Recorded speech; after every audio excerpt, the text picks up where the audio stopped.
together to raise our voices in harmony. We gather here to pray together to create the world we know is meant to be. We gather here, we gather here to create the world we know is meant to be. We gather here to come together to celebrate the love and joy of unity.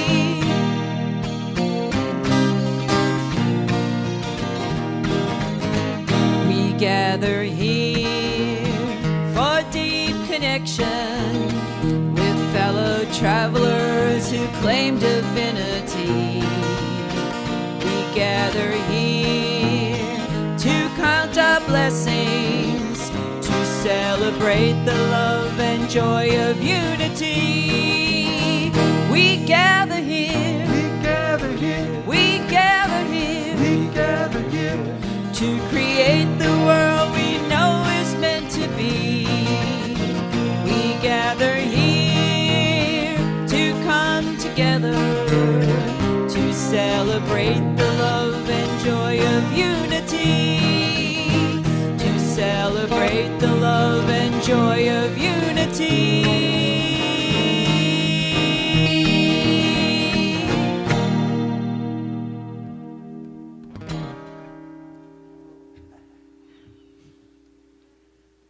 Good morning. Good morning, everybody. Good morning to everyone here in the sanctuary. And good morning to you who are on Facebook and YouTube. Welcome here to Unity of Stuart, to our Sunday morning celebration service. And we'd like you to know that Unity of Stuart is a welcoming, affirming, positive path of spirituality.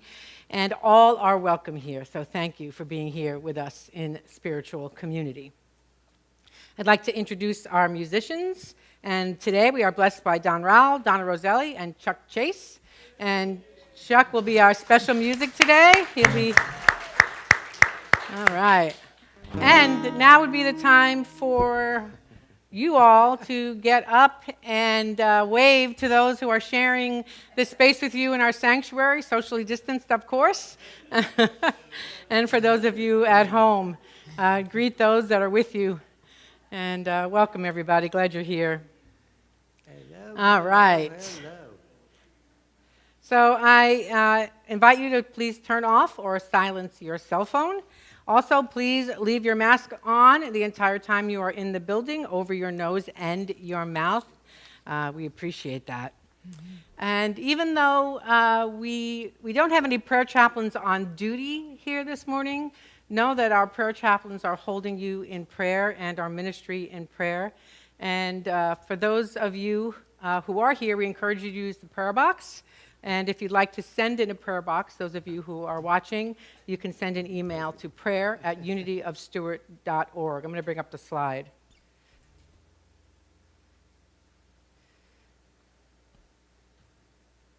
There you go. So those are all the links that you will need to connect with us for what I'm about to announce. Everything I'm announcing this morning can be found in our newsletter and on our website page. And you can see our Unity of Stuart link there for our website. So, heads up. This Tuesday night at our monthly board meeting, that is day after tomorrow, we're going to be talking about shutting the building again.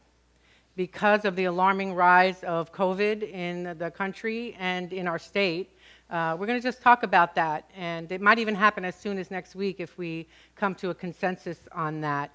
Even though it feels like we're in a little bit of a bubble here in Martin County, we don't have as many cases as the surrounding areas. We don't want to become complacent, and we want to care for you. We want to care for you and do what is the right thing for our community. So pay attention to Facebook, pay attention to the newsletter, and you could even call and to find out. Regardless, we'll continue to stream live to Facebook and YouTube.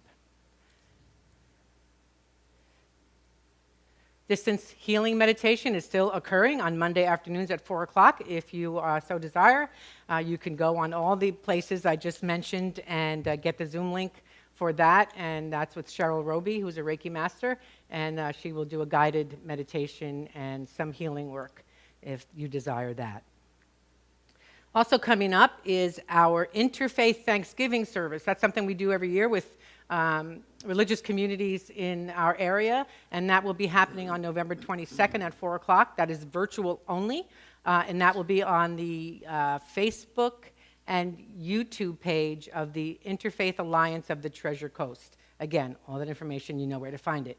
4 o'clock on November 22nd. We'll be actually in our sanctuary with area clergy, and so yeah, come and join us for that.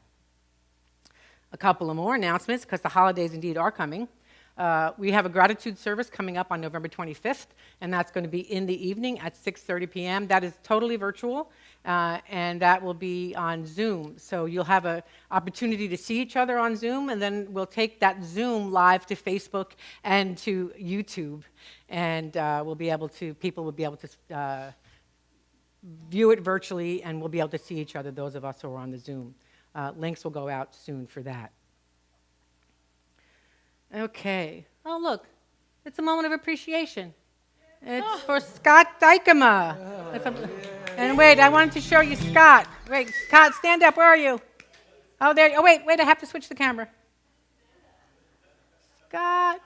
Yay. Okay, now. Yay, Scott. All right. And I'll tell you why we're appreciating Scott today. We have done the UV lights for our air conditioning system. And Scott purchased those lights and installed them and is maintaining them. And so that's why we're appreciating Scott today for taking such good care of us. Thank you. So thank you, Scott. I want to go back to the announcements because I want to make sure that you saw all of them. Christmas Eve is coming up. That's at this point. Don't know if that's going to be all virtual or live, but be prepared for either. And also New Year's Eve. Oh, there's something that keeps just advancing itself is what's happening. Well, you know when New Year's Eve is, and we'll have the burning bowl. What I want to tell you about New Year's Eve is that, don't walk too far away from the camera. What I want to tell you about New Year's Eve is that, and for the holiday services, that there is a link on our website. If you go there, we'll send you a holiday kit. If we go virtual or you're not just going to be here, we'll send you a holiday kit that'll have a lot of things in it to help celebrate the holidays from your home. So be on the lookout for that.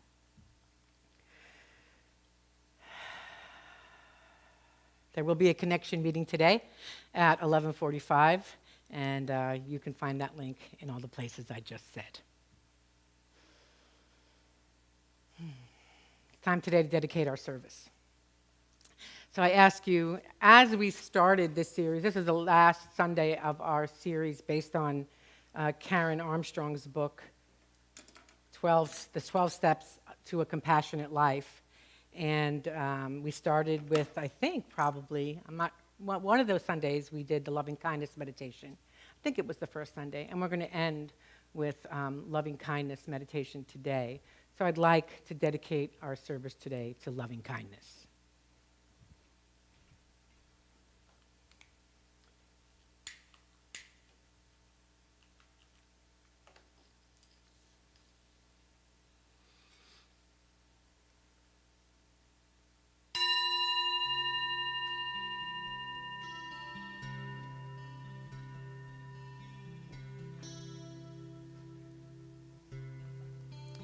And our daily word today is kindness. I give and receive kindness from divine love. I give and receive kindness from divine love. Kindness is a demonstration of divine love, compassion, and generosity.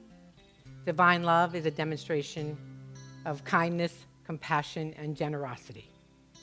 When I think of kindness, I feel warmth, connection, and love in my heart. I smile as I recall all the ways my friends, family members, and others have shown me kindness.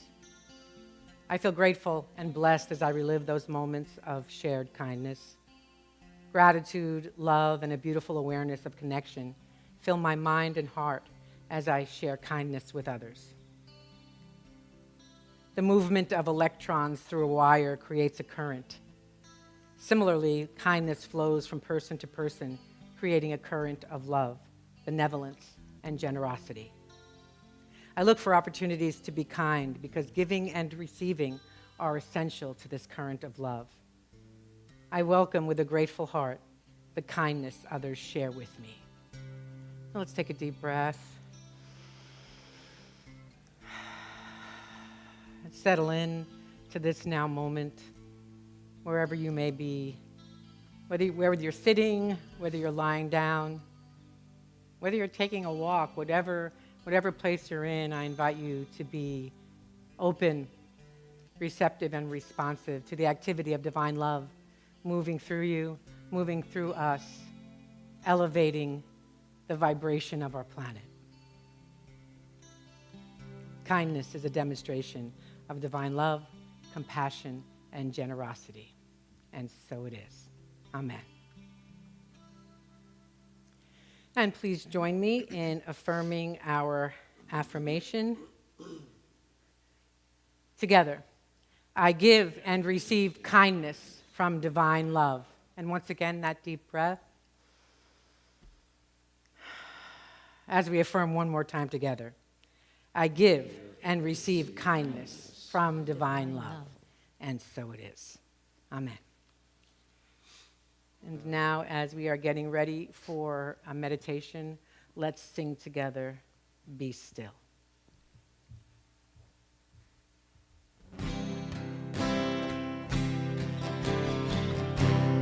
Be still, be quiet. It's the only way. You will hear the voice of God. It's the only way. Be at peace, love one another. There is no other way. You will feel the presence of the one. It's the only way. It's the only way. And let's take a few deep breaths together, at least 3, at your own pace. Relaxing our shoulders.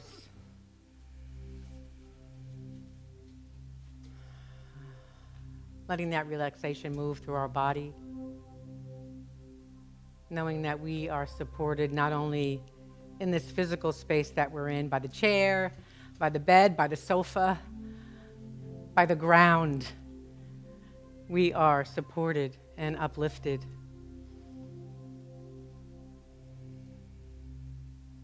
And I invite us to be here now, in this time and space, present to the breath, present to the presence and power of spirit that is within us and all around us.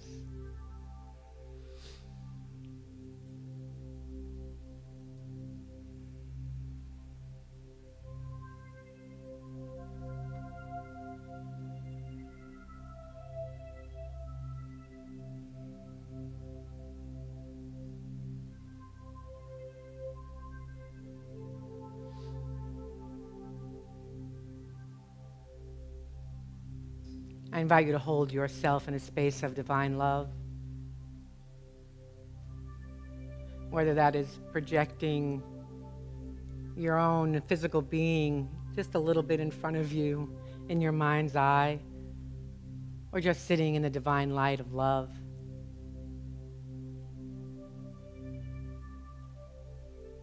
And repeat to yourselves these blessings of loving kindness.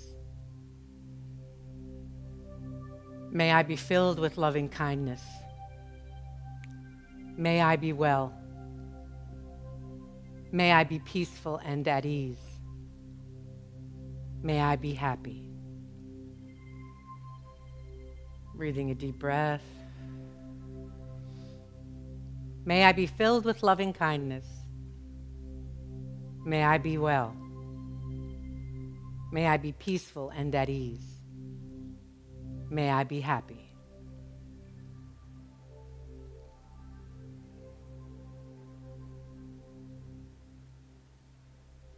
And breathing, we release ourselves and bring into our awareness someone we love,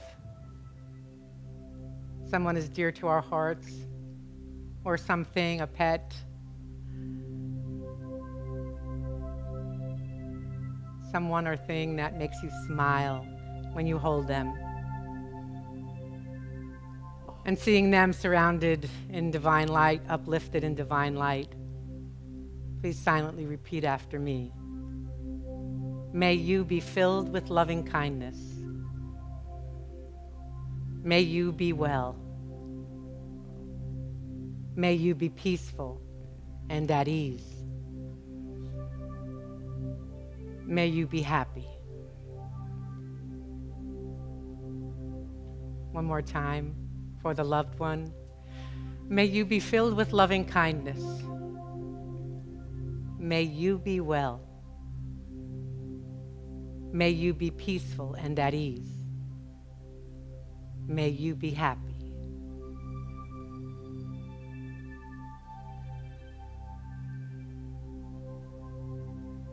And releasing that loved one. I invite you to take another deep breath and bring into your mind's eye someone you see often but don't know very well or at all. Could be the mail carrier. Could be someone in the grocery store. Could be a neighbor you don't know very well. Holding them in your mind's eye in divine light and love. May you be filled with loving kindness. May you be well. May you be peaceful and at ease. May you be happy.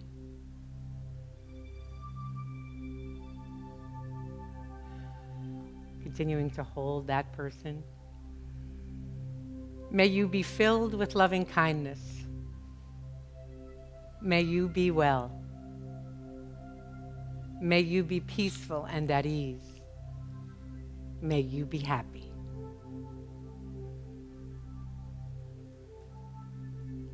And releasing that person into the care and keeping of oneness, I invite you to bring into your awareness someone with whom you have a challenge. Someone who you might be holding in resentment or anger. And just try this, even if it feels very difficult. Bringing that being, that person into your mind's eye, into the light and love of the divine. Let's bless them. May you be filled with loving kindness. May you be well. May you be peaceful and at ease. May you be happy.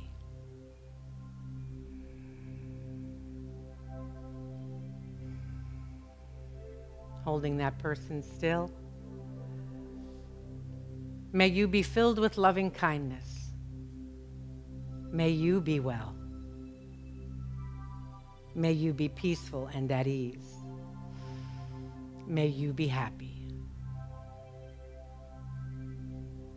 And releasing that being into the care and keeping of oneness.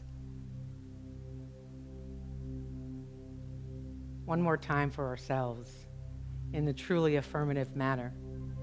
I am filled with loving kindness. I am well. I am peaceful and at ease. I am happy. In the quiet.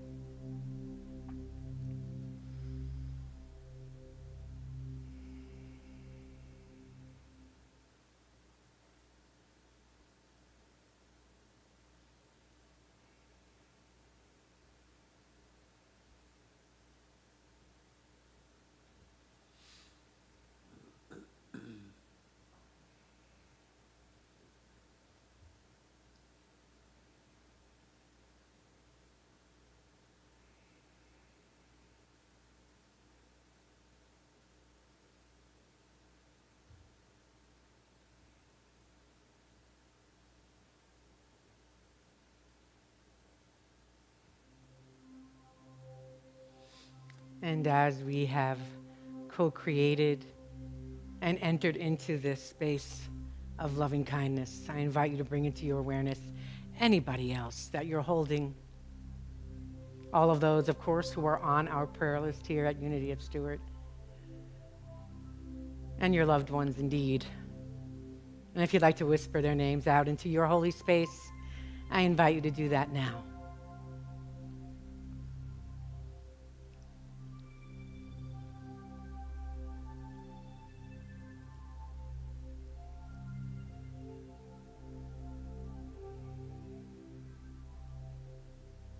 And releasing our loved ones into the care and keeping of God. Let's pray this in the name, in the nature, in the light, and in the love of the indwelling God consciousness. And so it is. Amen.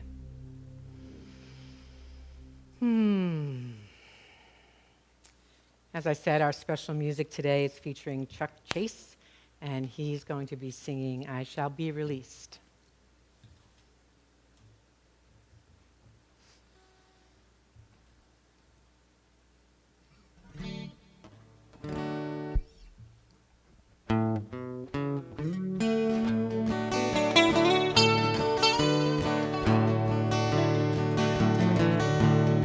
Everything can be replaced, yet every distance is not near. So I remember every face of every man who put me here. See my light come shining from the west down to the east. Any day now, any day now, I shall be released.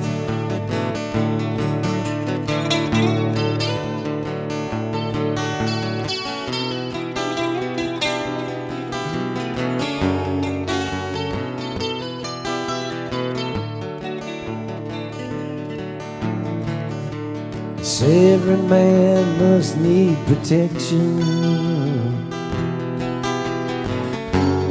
Every man must fall. Yet I swear I see my reflection somewhere so high above this wall. See my light come shining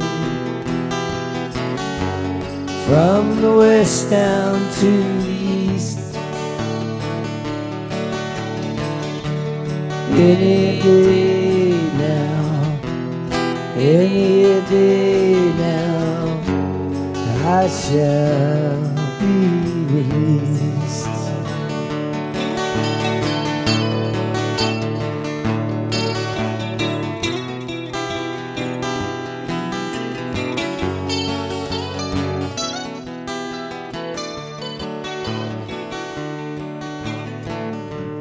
Down here next to me in this lonely crowd,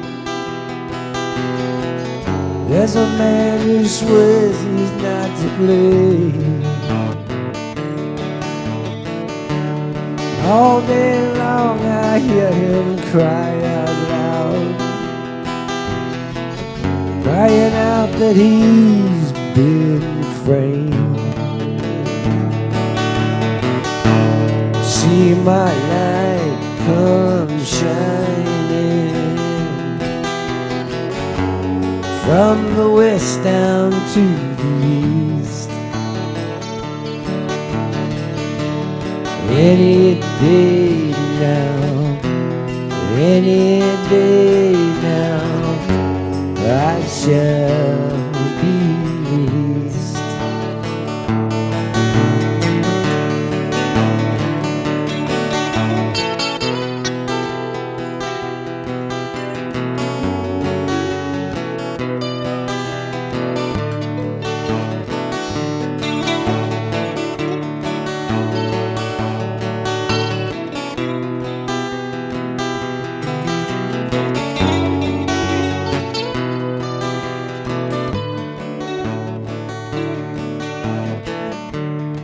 Any day now, any day now, I shall be released.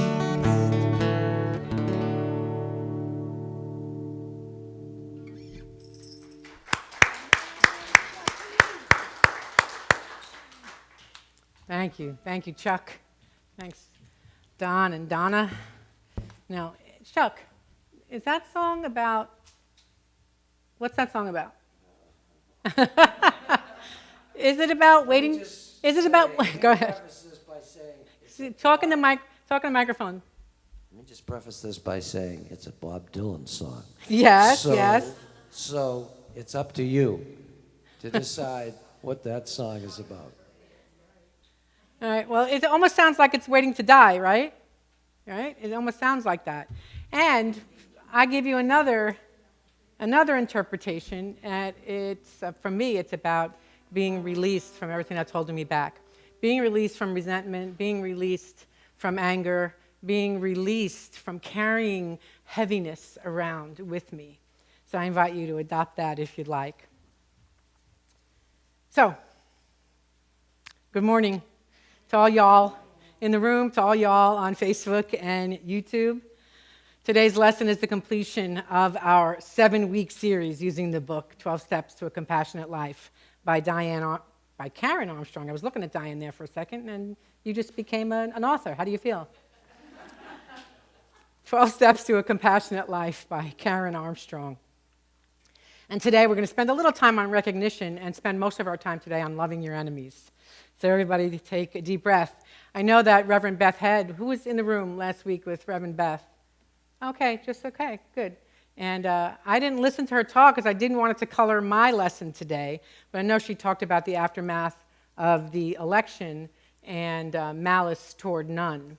And this is probably part 2 of that lesson. So here we go. In chapter 11, Karen starts off with a powerful story. It's about Christina Noble, who grew up homeless on the streets of Dublin. She had a dream, however, to transform. Literally, she had a dream. She woke up one night from a dream in which she saw children in Vietnam, homeless, desperate children in Vietnam. And she had this dream to transform not only her own life, but the lives of over 700,000 children. She had dreamed about Vietnam after the news one night, and she dreamt that she could go there and make a difference. Now, she didn't know anything about Vietnam, and at the time, she was raising 3 children of her own in Birmingham, Alabama, working long hours as a waitress and coping with the fallout of an abusive marriage. She wasn't rich. She wasn't highly educated. She didn't know, as I said, anything about Vietnam and what was happening there, and she had no skills that might have singled her out as someone who could do something useful in a country thousands of miles away. She called an aid agency to tell them about her dream and to offer her services, and they listened politely and said they would get back to her, but never did. What the ad agency didn't know, there was one qualification Christina had for the work she was volunteering for. She had endured a childhood of terrible suffering, and from that had been born in her a passion to help other children. She said, "It doesn't matter whether you're in a gutter in Dublin or Ho Chi Minh City, it's still a gutter. What I want to do is to get children out of the gutter because it's no childhood at all. Every child deserves love and cuddles and kindness and warm food and a bed, and every child has the right not to be afraid." All these basics were missing in her own childhood. She was born in 1944 in an area of Dublin called the Liberties. She says it was the worst slum in Europe at the time. She was the oldest in a family of 8 children, 2 of which had died as babies. Her mom died when she was 10, and she became a mother to her younger siblings, the youngest of whom was only 3. Think about that for a moment. Age 10, become a mother to the youngest of which was 3. She says, "I tried to feed them. I tried to get them to school. I'd go to the market at 4 a.m. to get the oranges and cabbages they were throwing away. and then I'd come home and try to cook them. It was hopeless and a desperate task, made even more impossible because her father was an alcoholic. And she writes that she would go from pub to pub looking for him, trying to get him to come home. Eventually, somebody reported the family to the authorities, and Christina remembers the day the authorities came and they were taken to a courtroom with her father. She says, "I remember the two judges. They were looking at us and their eyes were as cold as ice. They said we were neglected and uncontrollable, and that the worst one, the one who influenced all of the others, was me. So I had to go to a separate institution."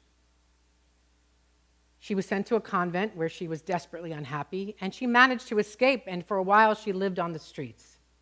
She was sexually abused and eventually sent to another orphanage. For some reason, and this is just one more unkindness heaped upon so many, she was told that all of her siblings had died. And it was, indeed, many years before she was reunited with them. So no ad agency had taken her up on her offer of help, so this is what she did. She got on a plane to Vietnam, checked into a hotel, and started talking to street children and asked them what they needed.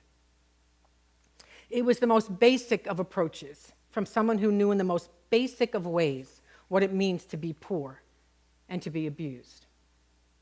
When she saw kids who were dirty, hungry, afraid, and sad, she smuggled them into her hotel room, gave them a bath and food, and bought them new clothes. Now, this wasn't the kind of aid work that involves committees and protocols. It's the kind of aid work where one person who knows what it feels like reaches out to others and doesn't care whether it's according to the rules.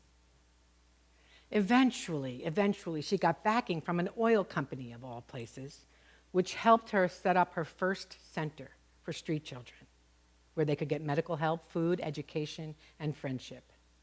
She's still busy today in the world. Her charity works in Mongolia as well as Vietnam.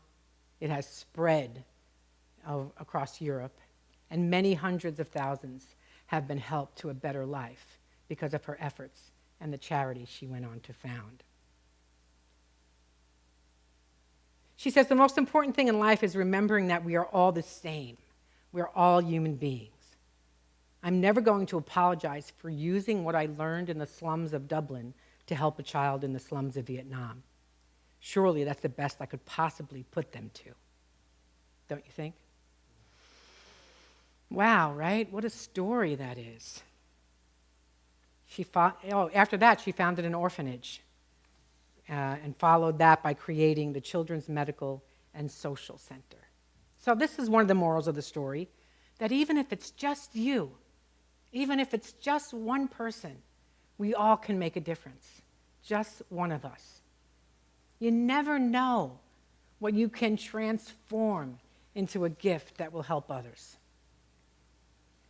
This story reminds us, I hope, that we are called to follow our dreams, to pay attention to that still small voice, whether it comes in the night, whether it comes in the day, to pay attention to those inner urges, that intuition, and to push past our resistance and our fear and do something. And when we recognize suffering, to know that it's the same as our suffering. There is no us and them. We are all family. And Christina Noble is an awesome example of recognition of what gift she had and to express that gift, to put that gift into action. So that's recognition. Let's move on to loving your enemy. Let's take a deep breath. So making enemies can happen for many reasons. And it doesn't have to be someone we're in physical contact with either. I bet some of you can think of somebody that you don't even know on a personal basis that might be an enemy, that you perceive or hold as an enemy. So that can happen perhaps too easily, that we make an enemy out of another. But today, what we're about is unmaking them. So I led one of my favorite meditations this morning, the loving kindness meditation. And that's one of the ways that we can move out of holding people as our enemy or as the other. The loving kindness meditation helps us retrain those neural pathways in our brain. We learned in the very first week, I think it was, we talked about the reptilian brain, which is that brain that's the fight, flight, fear, and reproduction. And as we evolved, we got the neocortex, which is the part of our brain that is logic and reasoning. So with loving kindness meditation, that's a path to be able to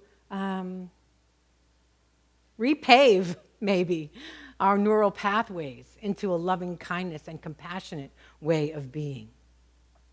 If we practice this meditation daily, our anger will decrease along with our cynicism.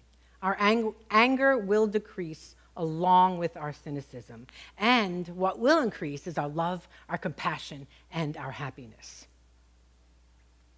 And another way that we can elevate our compassion and our divine love and our happiness is by looking behind the actions of someone we perceive as our enemy. The author and Buddhist Sharon Salzberg tells a story when she was in the Soviet Union. She was leaving the airport and she handed her passport to the official. And she writes that the official looked at her passport, looked at her passport, looked at her. And after a while, he just said, "Go. Just go." And she said the look that he gave her was the most hateful stare she had ever received from anyone in her life. She writes, it felt like an icy rage. And that began to work on her. She was very upset. She met with friends afterwards in the airport lounge.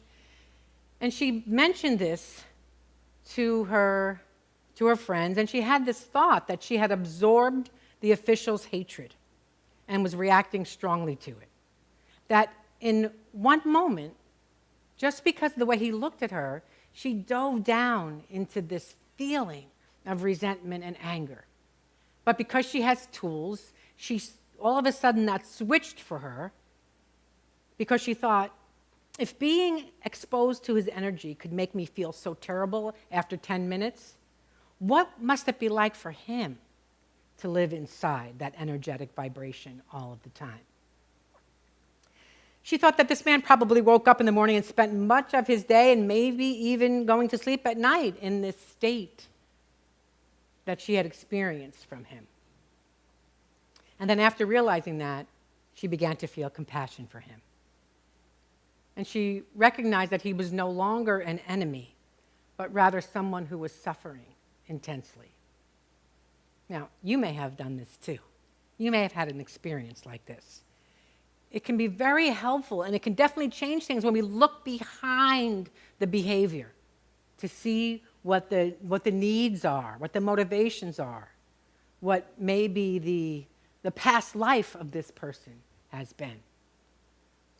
And it's no longer about how horrible that person is, but it's about their suffering. Here's another story. This is a true story, I am told, about a father and 3 children who got on a bus in central London. The father is lost in his own thoughts, and the kids, being unsupervised, are loud and disruptive to the other passengers. Finally, a woman in a nearby seat leans over to the father and says, you really need to parent your children better. They are very unruly. And the father, shaken out of his memories, says, I'm so sorry. Their mother, my wife, just died, and we are returning from her funeral. I think we are all a little overwhelmed. I apologize. Has something like that ever happened to you? Where you had a resentment towards someone and then got some insight as to why they might be acting that way? And then you have compassion for them because you recognize that something happened in their past that makes them be that way. You don't have to condone the person's behavior. We don't dismiss behavior. We still set boundaries. But this is about our heart space. This is about that space where we can rise above and see other human beings with love and compassion. And here's a greater teaching from this. Everything that irritates us about anybody else is a teaching moment for us. It deepens our understanding of ourselves when we can get off of the surface of things and what things appear to be and go deeper in ourselves and recognize that there's something to be healed in us.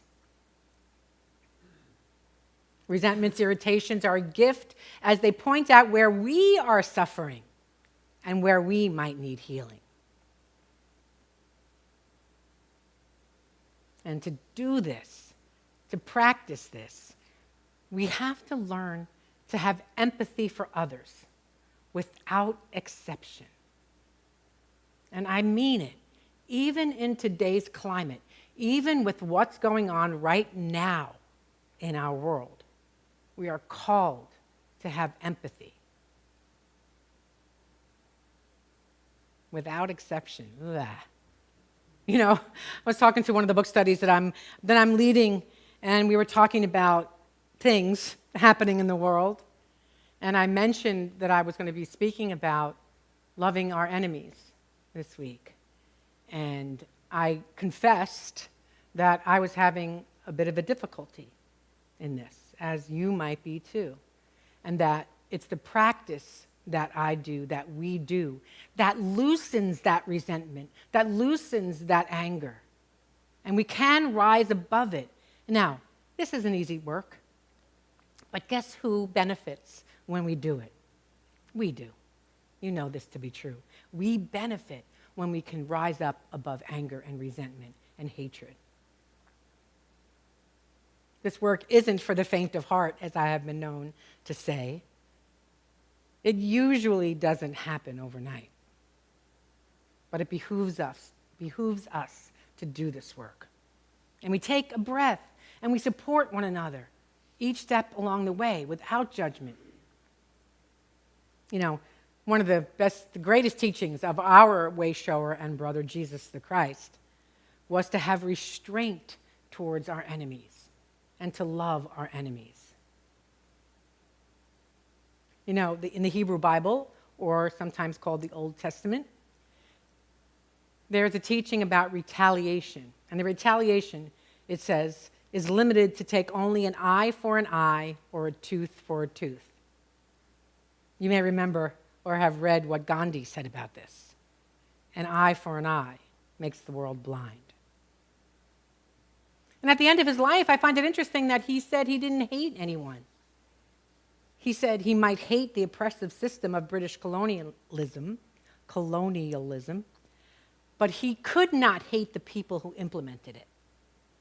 He said, "Mine is not an exclusive love. I cannot love Muslims or Hindus and hate Englishmen. For if I love merely Hindus and Muslims because their ways are on the whole pleasing to me, I shall soon begin to hate them when their ways displease me, as they may do any moment. A love," he says, "that is based on the goodness of those whom you love is a mercenary affair, motivated by profit." So love is not to be saved just for those who love us. It's for everyone. It's not for those who think like us. It's for everyone. This is the work. Another example of the Dalai Lama. He was exiled from Tibet by the Chinese as a young man. And although he saw his monasteries destroyed and his monks massacred, he has persistently refused to condemn the Chinese. He won't do it. Because he knows that we love. That's what we do. Those of us who do this work, who are on this conscious spiritual path, that's what we do. We're constantly being called to rise up and hold our fellow human beings in divine love. And it may be difficult, and yet that is the call. That is the call. You know, this entire book has been about the golden rule. Do unto others as you would have them do unto you. It's so important that it's shared by virtually all of the religious traditions and spiritual traditions on the planet. But there's so much that goes into following this golden rule. And I'm just going to give you a bit of a list of what we've done over the last 7 weeks. What we may have learned, what I have learned, and hopefully you've learned. To love and value ourselves, to live inside our own experience without judgment, to love and value others, to do our shadow work, which means that when we get triggered by someone, we look inside of us and see what needs healing there. Meditating, using the loving kindness meditation. Being mindful in our daily lives. When we're giving a lesson, we give a lesson. When we're doing the dishes, we do the dishes. When we're talking to a family member, we're present to them. Being mindful in our daily lives. Become more aware of our reptilian brain, the fear, the fighting, the fleeing, and the reproducing. And don't let that motivate us 99% of the time. Bring in the neocortex, our logic and our reasoning, and let that be in the forefront. Stop being sure you know everything. Move out of that space of certainty. Beginner's mind. 3 of the most powerful words in the human language. I don't know. I don't know. Having conversations that matter. And using the Socratic method, we talked about that a couple of weeks ago, in your conversations, which means exchanging questions and answers in good faith and without malice. Because no matter what the person is saying to you, they have the same needs that you do. The need for safety, for security, for love, for respect. Recognizing that the suffering in others is always a mirror image of our suffering. Loving our enemies. Not what they do, but recognizing that divine spark in them, the Christ nature, the Christ consciousness, God consciousness, Buddha consciousness, whatever we call it, that consciousness that is always perfect. And then finally, putting our love and our compassion into action. Be in the world what you're studying. I'd like to end today with a poem written by my daughter, Taryn Rutford. When the world has lost peace and order, and hate and fear have won the day, when death has claimed a precious number, and again the light has dimmed away. Now stop all pretense of our borders, and keep each other safe and sheltered. Meet the challenge from every quarter, and give the world our light unfettered. Breathe and rise and fight the burning so life and hope can find their way. Together, we face the new day's turning, so love again may have its day. I affirm this blessing for each and every one of us. Let's stand. And we breathe.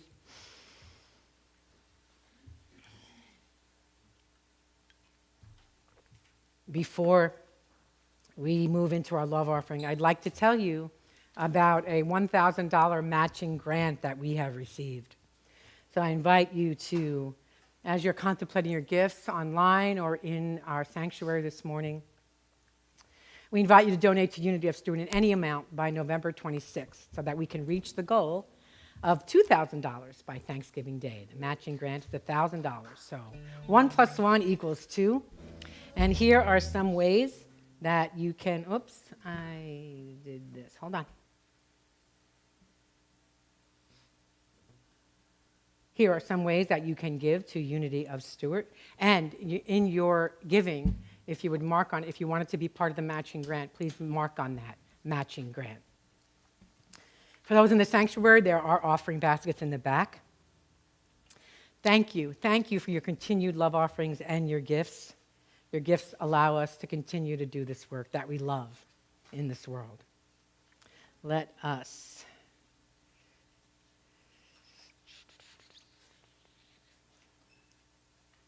affirm our prosperity prayer together. In a universe overflowing with the allness of God, all of the needs of unity of Stuart and those we serve are instantly, constantly, and bountifully met. From every direction, known and unknown, expected and unexpected, our abundant good comes to us now. We are grateful. Amen. And our love offering blessing together. Divine love, through me, blesses and multiplies all that I have, all that I give, and all that I receive. I give and receive always in love. And now please join us as we bless our children in song.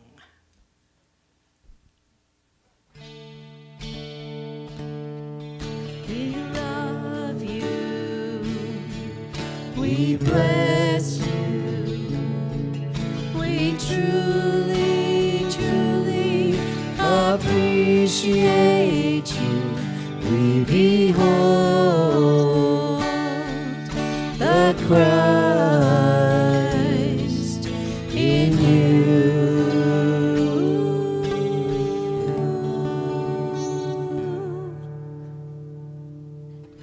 And now let's close with the prayer for protection and the peace song. And remember, it says every line ends with the word me instead of us. So let us affirm the prayer for protection together.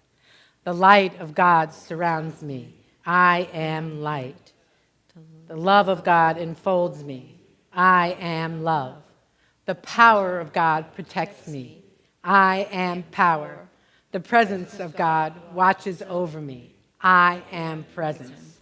Wherever I am, God is. I am divine. And now, the peace song.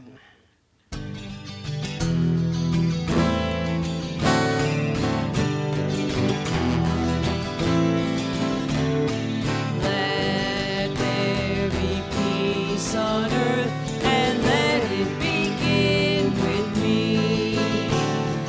Let there be peace on earth, a peace that was meant to be. With God as creator, family all are we. Let us talk with each other in perfect harmony.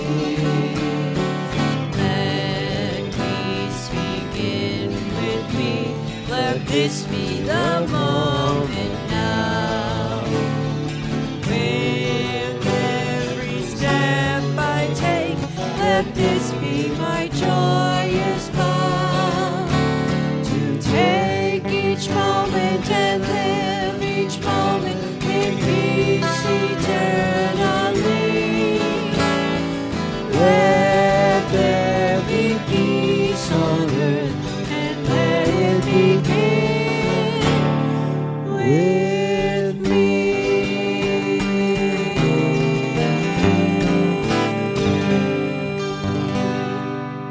Blessings to everyone. Blessings on your work as you walk out into the world in loving kindness. You are a blessing. Namaste.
Bye.